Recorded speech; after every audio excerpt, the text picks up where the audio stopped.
బాగా ప్రయత్నిస్తే ఇంకా బాగా వస్తుంది. ఇప్పుడు చదువు విలువకు సంబంధించి ఒక స్కిట్. పాపం తను ఉదయం నుంచి అదే డ్రెస్లో తిరుగుతుంది. అందరూ ఇక్కడ వేయిస్తారని చెప్పి. అయితే ఇంకొక దగ్గర మనకి చాలా వేదికలు ఉంటాయి. నేర్చుకున్న వాళ్ళు ఏమీ ఇబ్బంది పడాల్సిన పని లేదు. మన స్కూల్లో చాలా కార్యక్రమాలు జరుగుతూనే ఉంటాయి. ఏదో ఒక వేదిక మీదన మనం పెర్ఫామ్ చేయొచ్చు. రైట్. చదువు విలువ అనే అంశం మీద స్కిట్ వేస్తున్నారు. రైట్.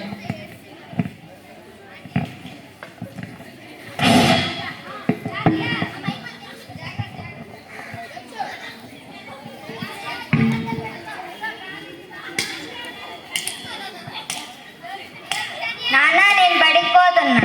బడికి ఏం లేదు, నేను ఇక్కడ కట్టెలు కడుతుంటే నువ్వు బడికి పోతావా? ఈ కట్టెలు ముడిచి పక్కన పెట్టు. సరే నాన్న.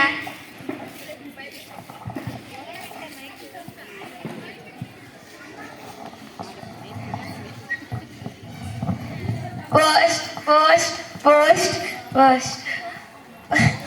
అబ్బో నువ్వా? చాలా భయపడిపోతుంది. నీకు ఒక ఉత్తరం వచ్చింది. ఈ ఉత్తరంలో ఏముందో ఏమో, నాకు చదవడం రాదు, ఏమీ రాదు. ఈ ఉత్తరం చదువుపెడుతూ రారా నాయనా?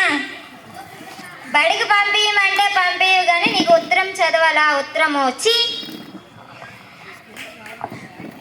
ఈడు కూడా చదవలేడు, ఇంకెవరు చదువుతారో ఏమో. అక్కడ నుండి టిక్ టాక్ గా రెడీ అయ్యి వస్తున్నాడు. అయ్యా అయ్యా సరి ఉత్తరం చదివి పెట్టవా?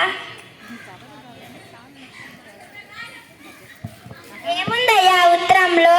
నువ్వు చదువుతావా? నువ్వే చదువయ్యా.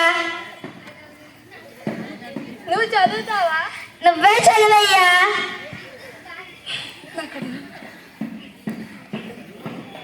నాకు ఎలాగో చదవడం రాదు, ఎలాగో ఒకలాగా మేనేజ్ చేద్దాం. ఏముందయ్యా ఉత్తరంలో? ఇందులో తెలుగులో ఉంది. నేను చదువుకుంది ఇంగ్లీష్ మీడియం, నాకు తెలుగు రాదు.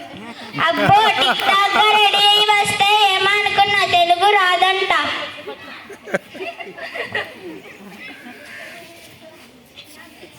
అబ్బో ఈ అబ్బాయికి దొరికినంటే నా పని అయినట్టే. ఏ లింగయ్య ఈ ఉత్తరం చదివి పెట్టవా? నాకు చదువు రాదు.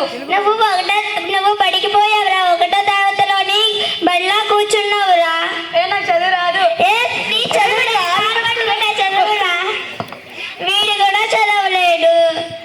అక్కడ నుండి టిక్ టాక్ గా రెడీ అయ్యి వస్తున్నాడు. సూటు బూటు వేసుకొని అయ్యా అయ్యా సరే ఉత్తరం చదువు పెట్టవా? చదువుతాను. ఏముందయ్యా ఉత్తరంలో? చదువుతావా? నువ్వే చదువయ్యా. ఏం ఆలోచిస్తున్నావయ్యా? ఎప్పుడో 10th క్లాస్లో చదువుకున్న గుర్తు తెచ్చుకోవద్దు జరాగయ్యా. ఏమైందయ్యా? ఏమైందయ్యా? చదువుతాను జరాగయ్యా అను.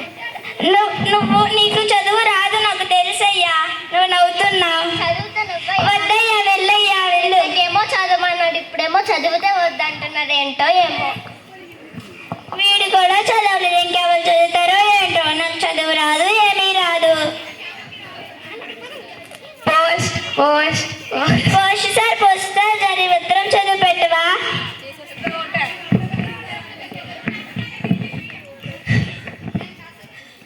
నిన్న మీ భార్య హాస్పిటల్లో మీరు ఆగండి. ప్రియమైన రంగయ్యకు వాళ్ళ అత్త మామ రాయనుంది ఏమనగా నిన్న హాస్పిటల్లో మీ ఆవిడ